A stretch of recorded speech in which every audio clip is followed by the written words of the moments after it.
Hello, kumusta kayo? Isang mapagpalang hapon sa ating lahat. Today is Thursday, isa na namang best afternoon kasama pa rin syempre ang inyong lingkod ngayong hapon. Okay. Kumusta kayo bilang pagsisimula? Nais ko muli ipakilala. Ako ang inyong tutor para sa Araling Panlipunan 10, Contemporaryong Issue at ako ay mula sa SDO Olongapo City. Ngayong hapon, hindi natin kasama si Tutor Edwin dahil mayroon siyang isang gawaing mahalaga. Subalit sa mga susunod na session natin, sinisigurado niya na makakasama pa rin natin siya at sabay-sabay pa rin tayong matututo. Okay? So bago ang lahat, gusto ko munang batiin ng mainit at masayang-masayang hapon ang ating mga online learners sa pangunguna ni Gillian Ibanez Manuel, nandiyan si Dave J. Ramos, okay? Si Althea, Cherise May Marasigan, Adam Ross Valencia, Ardeen Elisa Lazar, okay? Jan Darrell Mendoza, Jerry Rinion Halaso. Okay, the next batch will be later. You may also include your school, your teacher in Araling Panlipunan, and of course, your division. Para at least tayo ay nare-recognize at tayo ay nagkakakilala pa rin even though we are physically distant from one another. Ayan. So ngayong hapon, tayo ay tutungo sa quarter 3, week 6, na naglalaman ng tugon ng pamahalaan at mamamayang Pilipino sa mga issue ng karahasan at diskriminasyon. Okay, so sa pagkakataong ito, ihanda na natin ang parati nating kapiling sa tuwing tayo ay nag-aaral. Yan ay ang ating self-learning module, ang ating syempre panulat, pen, lapis, sulat ang papel, kung meron kayong activity notebook, that would do, or the quiz notebook. Okay. Para sa linggong ito, gusto ko rin ibahagi sa ating lahat ang ating most essential learning competency na napapahalagahan ang tugon ng pamahalaan at mamamayan ng Pilipinas sa mga issue ng karahasan at diskriminasyon. Okay. Ang mga layunin natin ay talagang napakahalaga at nakakatulong sa atin bilang mga individual ng lipunang Pilipino. Ilan sa mga ito ang naipaliliwanag ang mga batas at programa ng pamahalaan bilang tugon sa mga isyu ng karahasan at diskriminasyon. Nariyan din ang naipaliliwanag kung bakit mahalaga ang papel ng pamahalaan sa pagpapatupad ng mga batas. Siyempre, kabilang din dyan ang nakapagmumungkahi ng mga paraan upang wakasan ang karahasan at diskriminasyon sa kababaihan at mga bata. Okay. So, bilang pagpapaalala, no, mga online learner, tayo ay nasa buwan pa rin ng Marso at ang month na ito ay ang buwan pa rin or month celebrating women empowerment or ang buwan ng mga kababaihan. So muli, binabati ko ang mga taga-subaybay natin, mga guro, mga ilaw ng tahanan, mga magulang na patuloy na sumusubaybay sa itulay at patuloy na pinagpupursigihan, no, na magkaroon ng kamalayan at kaalaman patungkol sa iba't ibang isyung panlipunan. Okay. So, bago ang lahat, gusto ko muna ipakita sa inyo ang output na natanggap namin ni Tutor Edwin via Messenger. Ito ay gawa ni Jude Michael Hansalin. Ayan. Dito ipinakita niya or sinabi niya sa atin kung ano ang kanyang refleksyon sa mga napag-aralan niya or sa mga natutunan niya nung nakaraang session na tumalakay sa tinatawag nating Yogyakarta Principle. So, kapag may mga karagdagang gawain na katulad ng ganito, pwede niyo siyang ipasa sa amin kay Tutor Edwin via our FB Messenger account. Ang akin ay Leah Lazo. Okay? So, maraming salamat, Jude, sa iyong patuloy na pakikiisa sa layunin ng Itulay. Okay? So, ngayon, tayo ay tutungo sa tinatawag nating isang napakahalagang konsepto o batas na pumuprotekta sa tinatawag nating mga kababaihan at mga kabataan. Okay, ano nga ba ang Anti-Violence Against Women and Their Children Act of 2004. Okay? So, ito ay isang batas. Batas na nagsasaad ng mga karahasan laban sa kababaihan at kanilang mga anak. Ito yung nagbibigay din ng lunas, no? Solusyon, protection sa mga biktima at nagtatalaga ng mga kaukulang parusa sa mga lumalabag dito. Okay, muli ulitin ko ha. Ang Anti-Violence Against Women and Their Children Act of 2004 ay kalipunan ng mga batas. Batas para sa babae at mga anak na magbibigay ng solusyon. Number one, solusyon or lunas, protection sa mga biktima. At sino yung mga biktimang tinutukoy dito? Mamaya, malalaman natin, no? Kaya tayo ay magpapatuloy na. Para kanino kaya ang batas na ito? Okay, so dahil tayo ay mga participative na mga online learners, no? Ilang beses na namin napatunayan ni Tutor Edwin yan, how active you guys are. You can now type in or key in your responses sa ating comment box. Okay, dito sa ating messenger. Alright. Para kanino kaya ang batas na ito? Okay, while we are waiting for your responses, binabati natin Liza Gumiran, Nia Elaine Daliba, okay, si Heart H or Heart H Ramos, hello there, okay. Okay, Jude, Michael, nandito ka, hello sa'yo. And kay Gilmy Rose, okay, hello sa inyong lahat. Okay, para kanino kaya ang batas na ito? Napakarami nilang sagot, no? So, meron ba? Okay. Ayan, sabi ni Philip Ray L. Mancera, tutor para sa mga kababaihan at kanilang mga anak. Okay, the same with Adam Ross, the same with Angel Lu, para sa mga kababaihan. So, very good. Para sa mga kababaihan at sa kanilang mga anak. Pag narinig natin ang konsepto ng kababaihan at ang konsepto ng pagiging anak, no? So, medyo malawak siya. Kaya, himay-himayin natin ano nga ba ang mga katangian ng pagiging babae or ano nga ba ang babae at sino nga ba ang tinatawag nating mga anak. Okay. Pag sinabing nating babae, ito yung kasalukuyan o dating asawang babae or babaeng may kasalukuyan o nakaraang relasyon sa isang lalaki at babaeng nagkaroon ng anak sa isang karelasyon. Okay. So I am a woman, your parents are women, you have siblings na mga babae, pero ayan yung kumbaga core definition o yung pinaka maayos or pinaka-technical na definition ng konsepto ng pagiging babae. We will know further about women or pagiging babae habang tayo ay lumalalim sa ating mga talakayan. Okay. So may mga sumasagot pa rin doon sa naunang tanong natin ha. Thank you very much online learners for being participative. Ayan. So mamaya, babalikan natin. Balikan natin si John Philip. Okay, pare-pareho ang sagot at lahat yon ay tama. Okay? So, ano naman ang anak? Okay. Pag sinabi nating anak, ano nga ba to? Usually, mga anak ng babaeng, uulitin ko ang konteksto ng pinag-aaralan natin dito ay yung may kinalaman sa Anti-Violence Against Women and Their Children Act of 2004. Kaya kung mapapansin niyo dito, mga anak ng babaeng inabuso, mga anak na wala pang 18 taong gulang, lehitim man o hindi, mga anak na may edad na 18 taon at pataas na't wala pang kakayahang alagaan o ipagtanggol ng sarili. Kabilang na rin ang mga hindi tunay na anak ng babae ngunit nasa ilalim ng kanyang pangangalaga. Take note, my online learners, when we define the term anak, usually 18 and below, considered pa rin siya technically bilang bata.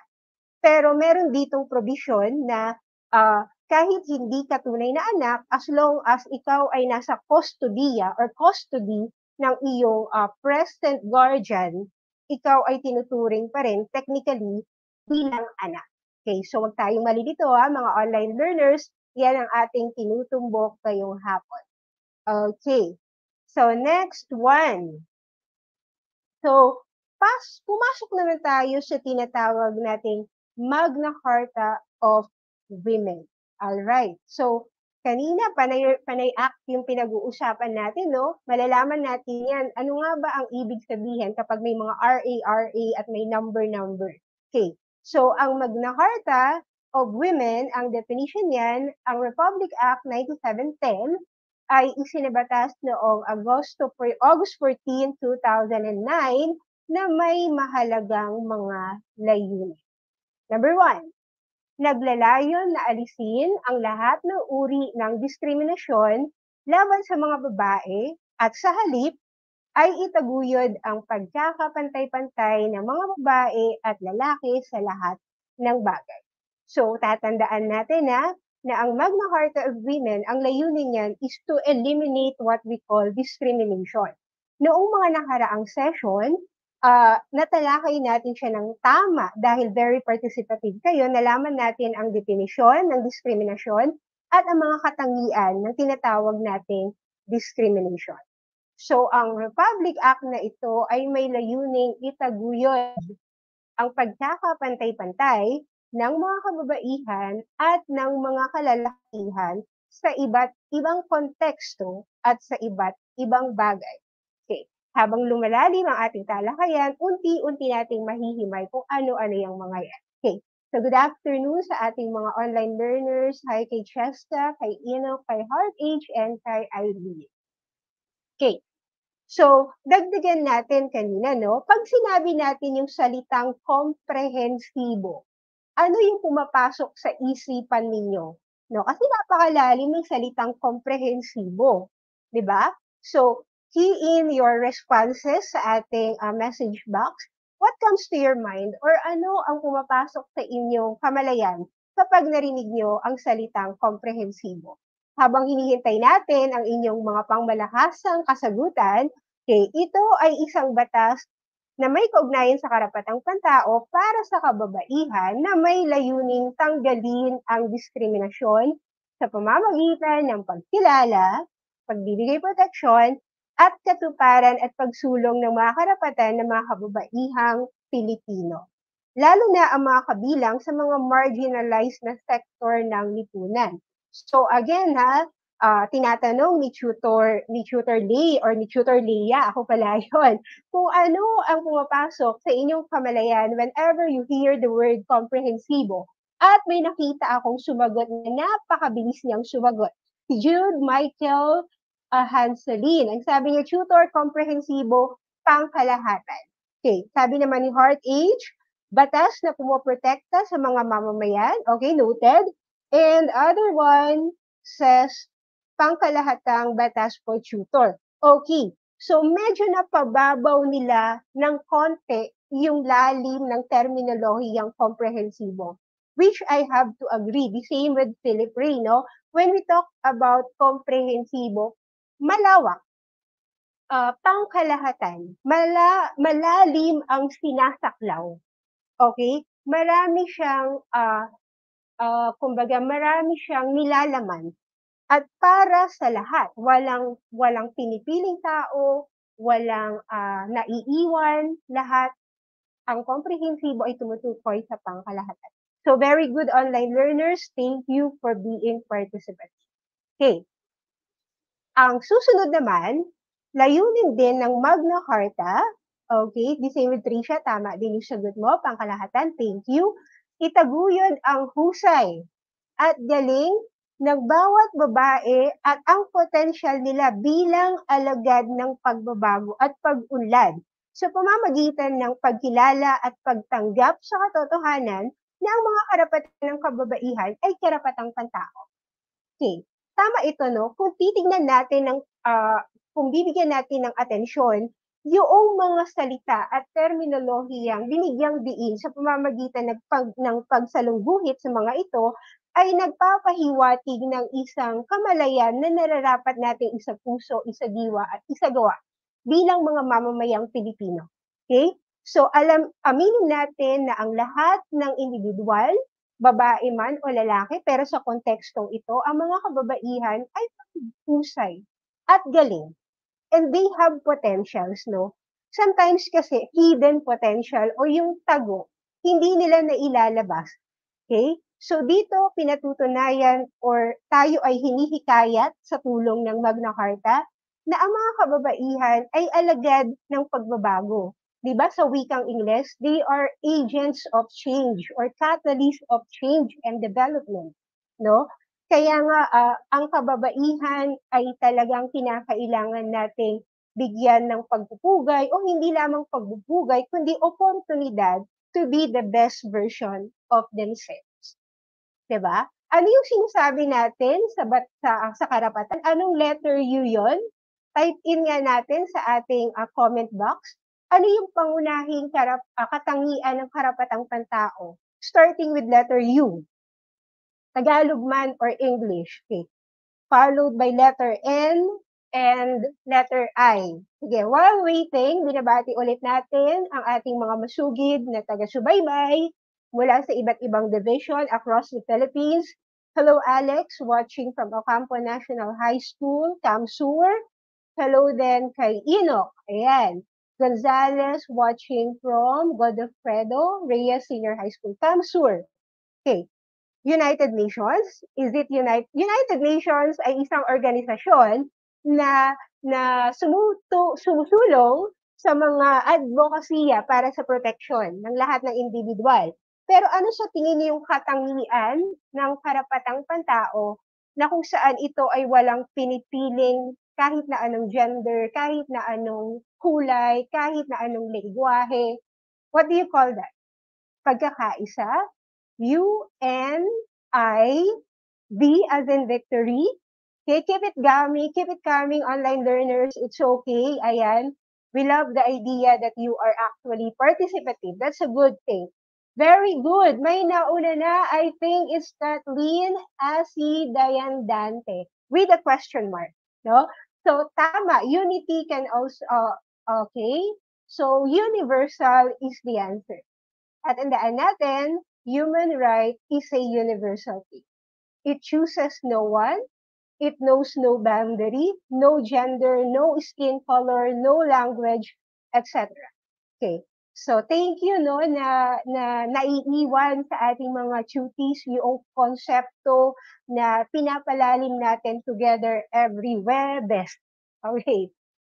Okay, punta tayo dito sa template, no? So, para mas mahimay natin ng mas malalim, ano nga ba yung mga karapatan na binibigay sa Magna Carta? Tuwing buwan ng Marso, for example, kabilang kami sa Department of Education, so meron kami tinatawag na Gender and Development Activities na napakadami niyan. Mapapansin mo doon sa mga activities doon, yung malalim na pagpapahalaga sa mga kababaihan. And unahin natin dyan yung sinasabing patas na pagtrato sa harap ng batas. Okay. So, ang batas ay dapat may full and complete access ang lahat ng mga individual. Okay? So, kinakailangan ang batas para sa isa ay batas para sa lahat. Ang batas na pumoprotekta sa isang grupo ay pumoprotekta din dapat sa kabilang grupo. Okay, the law applies to all and no one is above the law. Okay? So, sana nakaka-relate tayo dun sa mga ganun quotable quotes, no? Tama ba? Angel Lu, watching from SMNHS. Okay.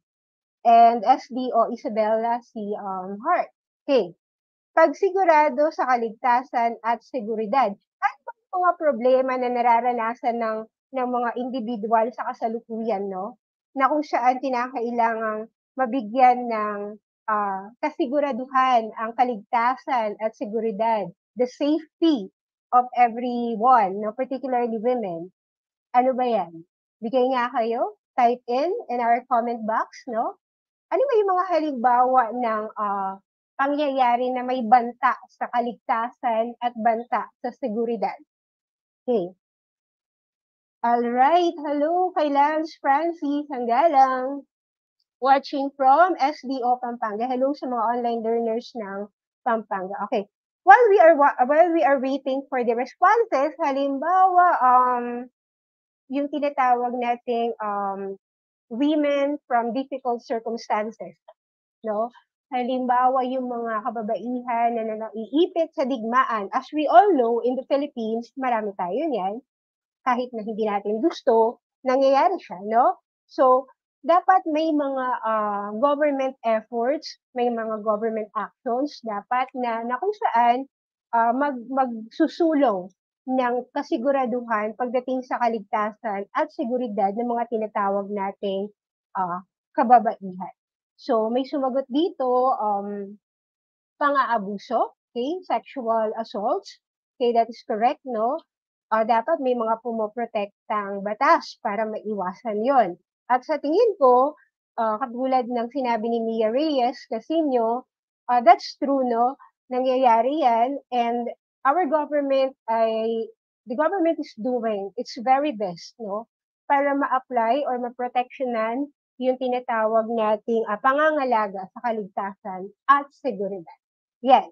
Patas na karapatan sa edukasyon, scholarship, at pagsasanay, no?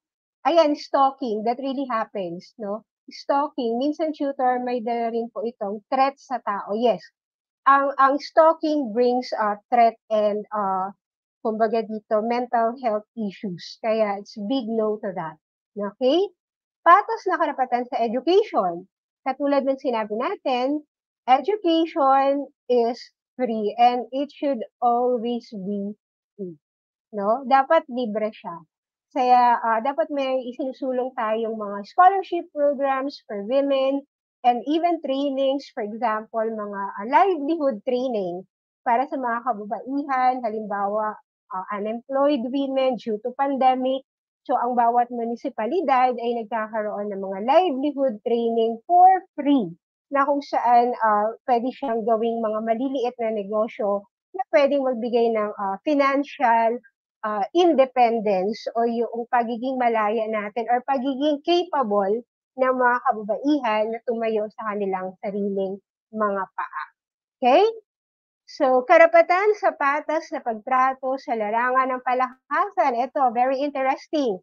Can you type in mga sports icon, even today, mga contemporary sports icon, yung mga nakaraan pa o kahit yung mga noon pa that you know, mga babae, kahit na anong larangan ng palakasan, you may type in their names here. Okay. All right. So, while we are waiting for the responses, ako magbibigay ako. Sino ba? Lydia De Vega. O napagkakalataan yung edad, di ba? One of the best runners sa history natin. Okay, for example, sa volleyball, sino kaya dyan, Adam Ross, ang maituturing mong phenomenal sa larangan ng laro na yan, no? So, nabibigyan ng patas na pagtrato sa larangan ng palakasan. Ayan, di ba? We all know this person. Si Heidelin Diaz, ang kauna-unahang gold medalist sa kasaysayan ng Pilipinas sa larangan ng weightlifting. No? Okay, so that's true. For example, tama naman, si Alaysa Valdez, the Phenom from Ateneo de Manila, no?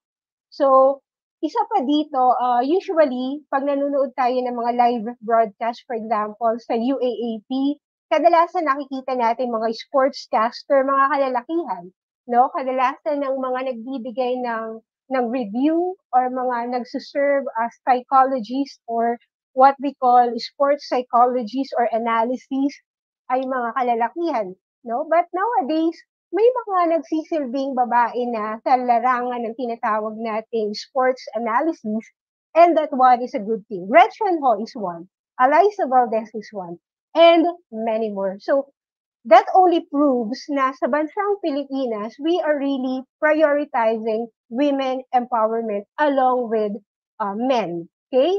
So, let's move on. Okay?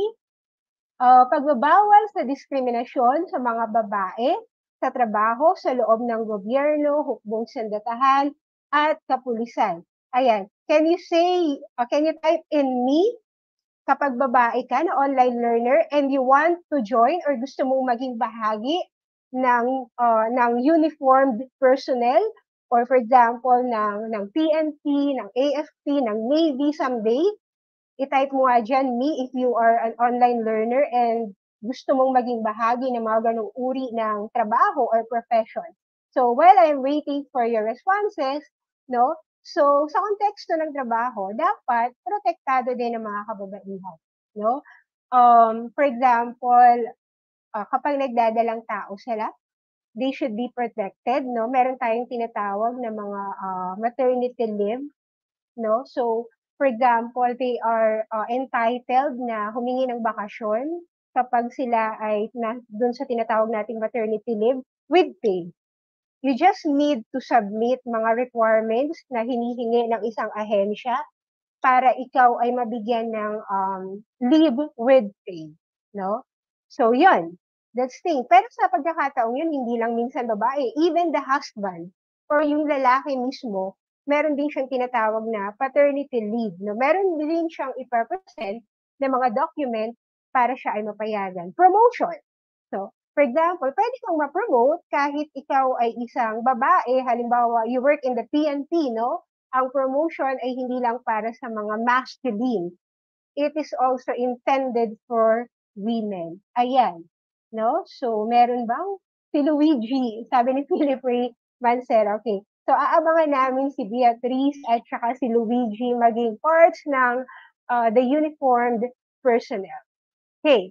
Pagbabawal sa di makatarungan na representasyon sa media.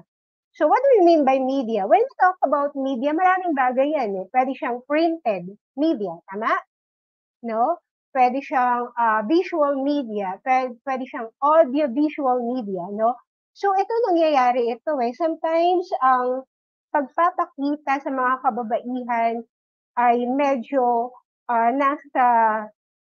nasa negative way, no? For example, pag babae, kinakailangan, laging may hawak ng baby, laging naka-duster, laging nasa bahay, something like that. That is stereotyping, no? Katulad ng pinag-aralan natin ng mga nakaraang session.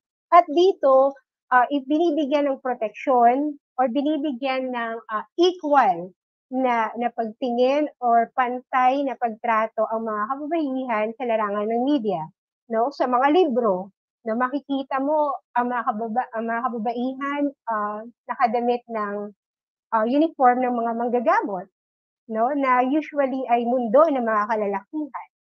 Sa mundo ng engineering, di ba, makikita mo na may mga portrayal sa mga books, even in movies, na nagpapakita na women can do as well, no? So, 2-month leave na may bayad, okay, natalakay natin yan kanina. Pag narinig natin ang salitang gynecological, ito yung may kinalaman sa mga usaping may kinalaman sa mga kababaihan or karamdaman ng mga kababaihan. Ayan, no? Nandiyan din yung hikayatin ang mga babae na maging bahagi ng politika at pamumuno, no? Medyo mabigat. Itulak ang mga agenda na may kaugnayan sa kababaihan. Ayan. So, kung meron man sa inyong nagnanais na maging bahagi ng political arena someday, you guys siguro are all welcome and good luck. At alam kong kayang-kaya yan ng kababaihan at kalalakihan as well, no? So, remember yung nakaraang session natin? Anong bansa iyon? Yung 2015 lang, pinayagan, bumoto ang mga kababaihan. What is that country from West Asia, starting with letter S? Okay, habang ina-explain ni Tutor Leah, pwede kayo magsagot dyan kung anong bansa yan, no? So dito, bigyan natin sila ng chance na kumandidato at ibahagi ang kanilang political expertise na tinatawag, no, sa pamumuno. Because if everyone can, or if others can, women can also do it. Okay, number 4. I'm still waiting for the answer. Lagi may question mark si Heart, no? Actually, you're doing well, Heart. That's correct. Saudi Arabia. Ayan, sabi ni Philip, tama rin siya. Wow. So, ibig sabihin, mga natin to, regular attendees. Kasi nakuha nila. Perfect, no? Si Tricia, si Enoch, si Charisse, very good, no? Same with Jude, of course. Okay, basagin yung tinatawag nating stereotype and tanggalin ang mga structure sa panlipunan katulad ng kustumbre, custom, no? Tradition, iba't ibang nakaugalian or nakagisnan nating gawain, mga paniniwala, even words at gawin na nagpapahiwatig na hindi pantay ang mga lalaki at babae. I remember, di ba, sinasabi nila dati nung high school ako, babae ka lang, hinugot ka lang sa tadyang ni Adan. So, sa atin, my online learners, the power of these spoken words, it can hurt people and it can kill people. Babae ka lang, hinugot ka lang sa tadyang, that hurts, no? So, dito, sa pamamagitan ng mga proyekto ng gobyerno, dito sinisikap, no, na matanggal or maalis ang mga bagay na katulad. Okay, sino ang saklaw dito? Ulitin po, pag sinabi nating saklaw, sino ang mga makikinabang? Katulad ng sinagot nyo kanina, mga babae. Ano man ang edad, may pinag-aralan ka man o wala, ano man ang trabaho, whatever profession you are, religion, or pinagmulang ethnicity, ikaw ay may karapatang makinabang sa benepisyo ng tinatawag nating Magna Carta of Women. Okay? Ito ay mga batas na at dito pinahigit na pinoproteksyonan ng mga batang babae like you, no? Matatanda like our elderly at home, no? Mga may kapansanan or what we call the PWD, no? The people with this person with disability, mga babae sa iba't ibang larangan, marginalized group yung mga yung mga medyo hikahos na babae sa buhay natin, yung mga medyo naghihirap. And women in especially difficult circumstances, like yung mga naiipit sa gera, sigalot, digmaan, etc., all of them, no? So, all of us, ako, ikaw, tayo, mga parents ninyo, all the women are beneficiaries of what we call Magna Carta of Women. Okay, so responsibility ng pamahalaan na proteksyonan ang kababaihan. Okay, so can you type in, key in our comment box, ano sa tingin nyo yung mga agency, kung meron man ng government na pumoprotekta sa karapatan at kalagayan ng mga kababaihan, katulad ng mga nakatalakay natin ng mga nakaraang panahon. Katuwang ang mga ahensya na ito na maglatag ng mga nararapat at mabisang paraan upang maisakatuparan ang mga layunin ng batas na ito. Ano-ano kaya yun? Halimbawa sa barangay, di ba? The women's desk na tinatawag. Lahat ng barangay meron yan. Wherein pwede tayong mag-report or mag-ulat ng ating mga nararanasan or ating nasaksihan, maybe, para matulungan natin yung mga naaabuso, no? Yan, DSWD, the Department of Social Welfare and Development. Very good, Jude Michael, no? Hansalin, no? Kung saan dito saklaw naman ito yung mga minor, katulad nyo, 18 and below, na nagiging biktima, no? So, under DSWD, maraming mga proyekto yan na ipinapatupad na nararapat lamang nating, kumbaga, malaman para tayo ay protektado at tayo ay mailigtas sa anumang mga bagay na hindi ka nais-nais. So, the same with Enoch, Mia, Eileen, Heart A, Joanne, Jeline, ayan, they are very familiar with DSWD. So, very participative children. Now that we have come to the finale part of our session, dito nating malalaman kung kayo ba ay talagang may naiwan si Tutor Lay na kaalaman sa atin. Okay, so here is our instruction. Letra lamang ng isulat, ang letra lamang ng wastong sagot sa sagutang papel. Okay, number 1. Alin sa mga sumusunod ang hindi saklaw ng Magna Carta? A. Si Mila na isang badyaw, si Arisha na isang dalagang Muslim, si mga babaeng dayuhan na bumibisita sa Pilipinas, and D. Si Aling Corazon na walang pinag-aralan. Okay, all of you answered letter C. Ayan, wala akong nakikitang ibang tamang sagot and the answer is C. Very good, no? Why? Because of the word dayuhan. Tatandaan natin, the Magna Carta of Women or MCW is dedicated only to Filipino nationals, particularly women. Very good. Number 2, Sino-sino ang tinatawag na marginalized women? A. Negosyanteng kababaihan. B. Maralitang tagalungsod. C. Kababaihan na maluho sa buhay. D. Kababaihan na nasa politika. Okay. Can you please include your number, item number? Okay. So we have, okay. B. Maralitang tagalungsod. Tama si Philip. Okay.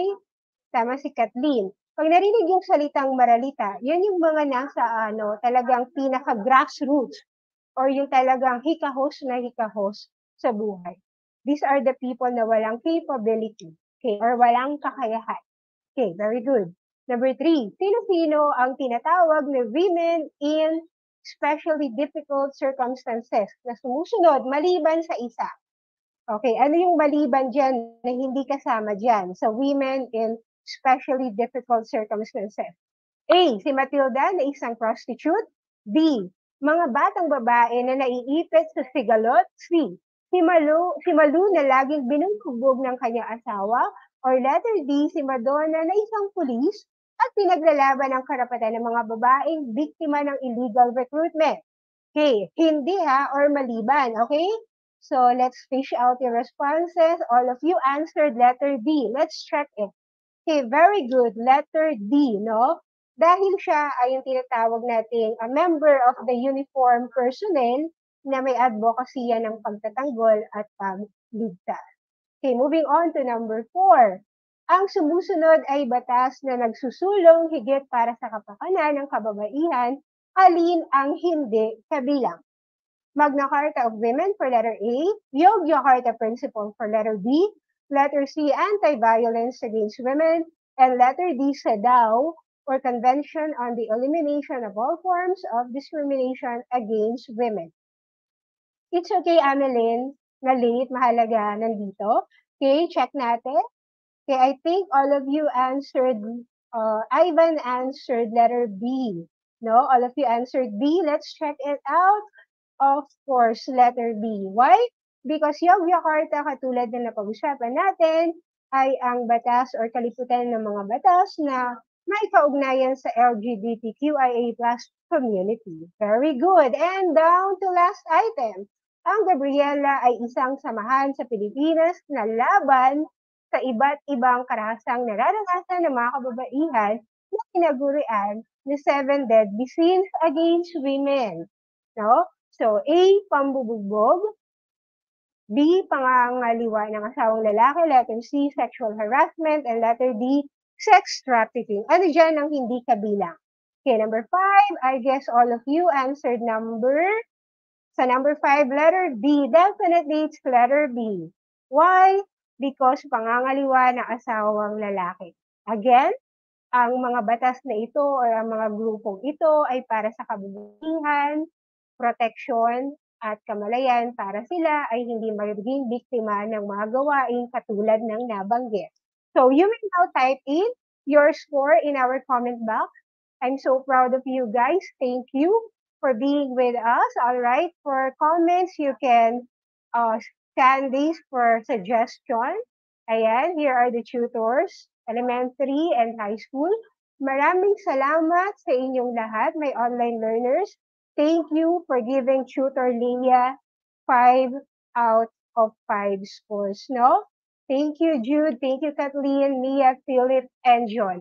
Huwag kayong aalis dahil susunod na naman ang isang kaabang-abang na talakayan kasama si Tutors Eric and Jocelyn sa Understanding Culture and Society and Politics. Muli, ako si Tutor Leah. Maraming salamat. Until next time. Bye-bye!